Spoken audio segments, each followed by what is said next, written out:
Hey everyone, welcome back to our channel. Let it. இன்னைக்கு நம்ம பார்க்க போகிற topic trial of summon cases by a magistrate. நம்ம எல்லாருக்குமே தெரியும் சிஆர்பிசி அண்ட் பிஎன்எஸ்எஸ் இந்த ரெண்டு ஆக்ட்லேயுமே வந்து 4 டைப்ஸ் ஆஃப் ட்ரையல் இருக்குது. நம்பர் 1 வந்து trial before sessions court, number 2 trial by a magistrate on warrant cases, number 3 trial by a magistrate on summons cases and number 4 summary trial. So இந்த 4 trial procedures எப்படி நடக்கும் அப்படிங்கிறது தான் வந்து நம்ம வீடியோஸாக பார்த்துட்ருக்கோம். இந்த 4 ட்ரையல்லையுமே நான் ஒரு ஆர்டரில் சொன்னேன்ல, செஷன்ஸ் கோர்ட்டில் ஆரம்பித்து சம்மரி ட்ரையல் வரைக்கும். ஸோ இது எப்படி இருக்குன்னா, செஷன்ஸ் கோர்ட்டில் ஒரு காம்ப்ளெக்ஸான ட்ரையல் ப்ரொசீஜர் இருக்கும். அதுக்கப்புறம் வாரண்ட் கேசஸில் அது கொஞ்சம் குறையும், சம்மன் கேசஸில் அது இன்னும் கொஞ்சம் குறையும், சம்மரி கேசஸில் அது ரொம்ப சுத்தமாக குறைஞ்சிரும். ஸோ இப்படி தான் வந்து ஒரு ட்ரையல் ப்ரொசீஜர் இருக்கும். இப்போ நான் இது எதுக்கு சொல்லிகிட்ருக்கேன்னா, நீங்கள் வாரண்ட் கேசஸ்க்கான ஒரு ட்ரையல் ப்ரொசீஜரை ரொம்ப தெளிவாக படிச்சிருக்கீங்க அப்படின்னா, சம்மன் கேசஸை ஜஸ்ட் ஒரு கிளான்ஸ் பார்த்தா போதும், உங்களால் ஈஸியாக எழுத முடியும். அதனால தான் சொல்லிகிட்ருக்கேன். ஸோ நீங்கள் வாரண்ட் கேசஸ்க்கான ட்ரையல் ப்ரொசீஜர்ஸை இன்னும் படிக்கலை அப்படின்னா, அதுக்கான வீடியோ நம்ம மேக் பண்ணியிருக்கோம். அதுக்கான வீடியோ வந்து நான் ஐ பட்டனில் கொடுக்குறேன், அதை கிளிக் பண்ணி பார்த்துருங்க. அண்ட் அதை முடிச்சுட்டு வந்து இந்த வீடியோக்கு வாங்க, ஸோ தட் உங்களுக்கு வந்து ரொம்ப ஈஸியாக புரியும். ஓகே, இப்போ மெயின் வீடியோக்குள்ளே போயிடலாம். ட்ரையல் ஆஃப் சம்மன் கேசஸ் அப்படிங்கிறத சிஆர்பிசியில் செக்ஷன் 251 ஆரம்பித்து 259 வரைக்கும் சொல்லியிருக்காங்க. இதுவே பிஎன்எஸ்எஸ் அந்த ஆக்டில் வந்து செக்ஷன் 274 ஆரம்பித்து செக்ஷன் 282 வரைக்கும் சொல்லியிருக்காங்க. ஸோ இன்றைக்கான வீடியோவில் நான் பிஎன்எஸ்எஸில் என்னென்ன ப்ரொவிஷன்ஸ் வச்சு சொல்லியிருக்காங்க அப்படிங்கிறத பேஸ் பண்ணி உங்களுக்கு எக்ஸ்பிளைன் பண்ணுறேன். சிஆர்பிசியும் சேம் விஷயத்தை தான் சொல்லியிருப்பாங்க. ஸோ நீங்கள் வந்து ரெஸ்பெக்டிவ் ப்ரொவிஷன்ஸை மட்டும் எக்ஸ்சேஞ்ச் பண்ணிவிட்டு அப்படியே கூட சிஆர்பிசிக்கு எழுதிக்கலாம். இப்போ 251 ஆஃப் சிஆர்பிசினா 274 ஆஃப் பிஎன்எஸ்எஸ், அவ்வளோதான் வித்தியாசம். ஸோ அதுக்கேற்ற மாதிரி பார்த்துக்குங்க. ஜென்ரலாக ஒரு ட்ரையல் அப்படின்னா அதில் மொத்தம் 4 ஸ்டேஜஸ் இருக்கும். Number 1 appearance, number 2 questioning, number 3 evidence and number 4 conclusion of trial. இதில் சம்மன்ஸ் கேசஸில் மட்டும் ஒரு வித்தியாசம் என்னென்னா, அப்பியரன்ஸ் அண்ட் கொஷனிங் இந்த 2 ஸ்டேஜும் ஒரே டைமில் நடக்கும். ஸோ அப்படின்னா என்னென்னா, அப்பியரன்ஸ் அண்ட் கொஷனிங் ஸ்டேஜ் அப்படிங்கிறது தான் இதில் ஃபஸ்ட்டு ஸ்டேஜ். அண்ட் 2வது ஸ்டேஜ் எவிடன்ஸ் அண்ட் 3வது அண்ட் கடைசி ஸ்டேஜ் வந்து கன்க்ளூஷன் ஆஃப் ட்ரையல். இப்போது அப்பியரன்ஸ் அண்ட் கொஷனிங் ஸ்டேஜில் என்ன நடக்கும் அப்படின்றத பார்ப்போம். இந்த அப்பியரன்ஸ் அண்ட் கொஷனிங் ஸ்டேஜை பற்றி பிஎன்எஸ்எஸ் ஆக்டில் செக்ஷன் 274 ஆரம்பித்து 276 வரைக்கும் சொல்லியிருக்காங்க.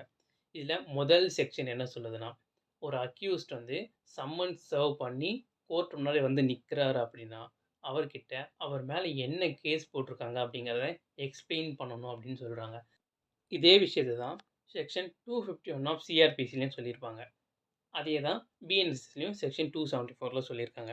பட் இந்த 2 செக்ஷனுக்கும் இருக்க ஒரு முக்கியமான வித்தியாசம், அதாச்சு புதுசாக வந்திருக்க இந்த பிஎன்எஸ்எஸ் ஆக்டில் என்ன ஒரு இம்ப்ரூவ்மெண்ட் பண்ணியிருக்காங்கன்னா, முதல்ல சம்மன்ஸ் கேசஸில் டிஸ்சார்ஜ் பண்ணுறதுக்கான பவரை மேஜிஸ்ட்ரேட்டுக்கு கொடுத்துருக்க மாட்டாங்க.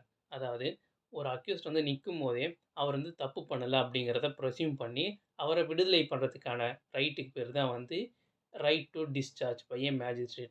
இந்த உரிமையை வந்து வாரண்ட் கேஸில் கொடுத்துருப்பாங்க, பட் சம்மன்ஸ் கேஸில் கொடுத்துருக்க மாட்டாங்க சிஆர்பிசியில். பட் இந்த பிஎன்எஸ்எஸ் ஆக்டில் என்ன சொல்லியிருக்காங்க அப்படின்னா, ஆஸ் பர் செக்ஷன் 274 கீழே இந்த டிஸ்சார்ஜ் பண்ணுறதுக்கான பவரையும் வந்து மேஜிஸ்ட்ரேட்டுக்கு கொடுத்துருக்காங்க.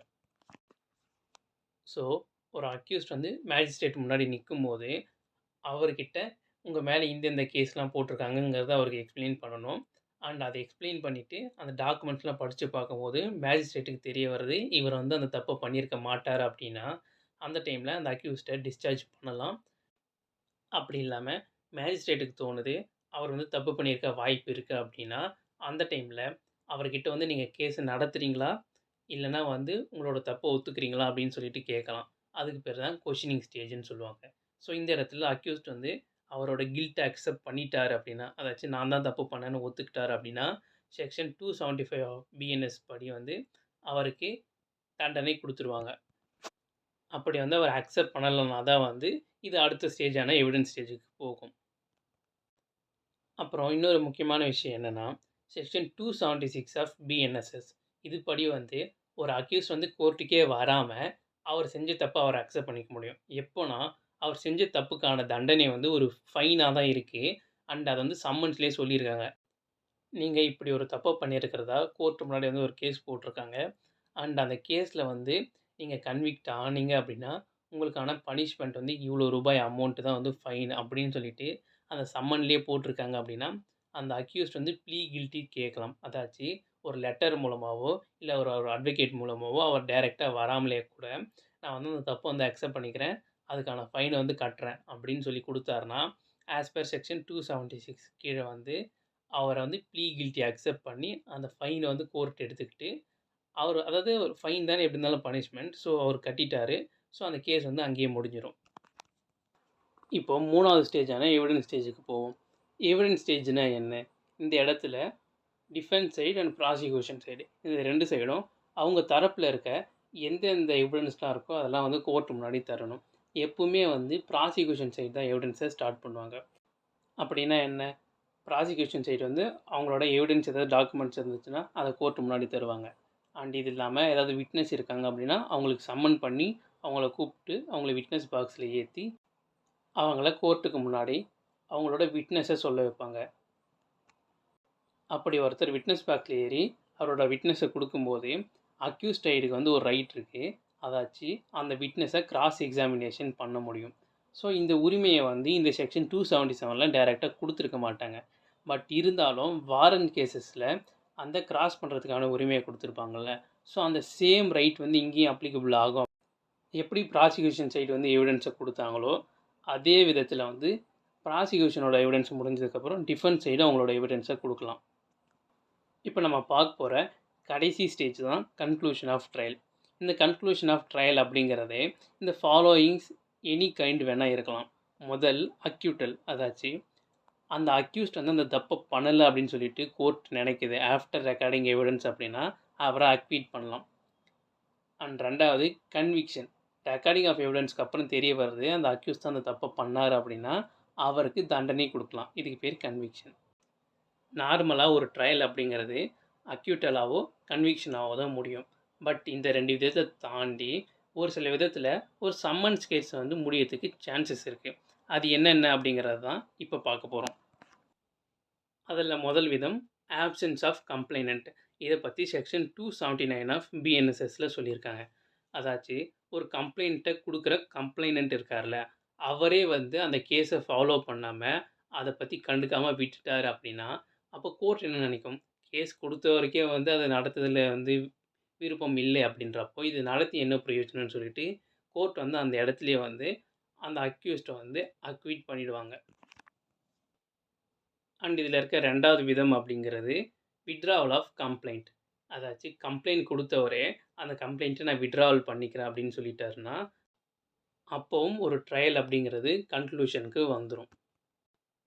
இதுக்கு முன்னாடி நான் சொன்ன 2 விஷயம் அப்படிங்கிறது ஒரு கம்ப்ளைண்ட்டாக வந்து மேஜிஸ்ட்ரேட் முன்னாடி கொடுத்துருந்தா அது எப்படி ட்ரையல் வந்து கன்க்ளூட் ஆகும் அப்படிங்கிறது தான். ஏன்னா அந்த இடத்துல நான் கம்ப்ளைனண்ட்ன்ற வார்த்தை யூஸ் பண்ணியிருப்பேன், வித்ட்ராவல் ஆஃப் கம்ப்ளைண்ட்ன்ற வார்த்தை யூஸ் பண்ணியிருப்பேன். ஸோ இது 2த்தையும் வந்து நார்மலாக போலீஸ் ரிப்போர்ட் வந்து ஃபைல் பண்ணி அதாவது ஒரு சார்ஜ் ஷீட்டை ஃபைல் பண்ணி ஒரு கேஸை வந்து இனிஷியேட் பண்ணியிருக்காங்கன்னா அந்த டைமில் நடக்காது. பட் இந்த 3வது சொல்கிற இந்த விதம் வந்து ஒரு கேஸை சார்ஜ் ஷீட் பண்ணி இனிஷியேட் பண்ணியிருக்காங்க ஒரு ட்ரையல் அப்படின்னா அந்த டைமில் அந்த ட்ரையல் வந்து எப்படி கன்க்ளூட் ஆகும் அப்படிங்கிறத பற்றினது. செக்ஷன் 281 ஆஃப் பிஎன்எஸ் படி ஒரு மேஜிஸ்ட்ரேட்டுக்கு ஒரு ரைட் இருக்குது. அதாவது கம்ப்ளைண்ட் இல்லாமல் வேறு ஏதோ ஒரு விதத்தில் வந்து ஒரு ட்ரையலை வந்து இனிஷியேட் ஆகியிருக்கு அப்படின்னா அந்த டைமில் மேஜிஸ்ட்ரேட்டால் அந்த ட்ரையலை எந்த ஸ்டேஜில் வேணால் ஸ்டாப் பண்ண முடியும். அவர் எந்த ஸ்டேஜில் ஸ்டாப் பண்ணுறாரு அப்படிங்கிறத பொறுத்து அந்த அக்யூஸ்டை வந்து டிஸ்சார்ஜ் பண்ணணுமா இல்லை அக்வீட் பண்ணணுமா அப்படிங்கிறது மாறும். எவிடன்ஸ் ஸ்டேஜுக்கு முன்னாடி லைக் இந்த அப்பியரன்ஸ் அண்ட் கொஷினிங் ஸ்டேஜில் வந்து இருக்குது அப்படின்னா அந்த டைமில் அந்த அக்யூஸ்ட் வந்து டிஸ்சார்ஜ் பண்ணிடலாம்.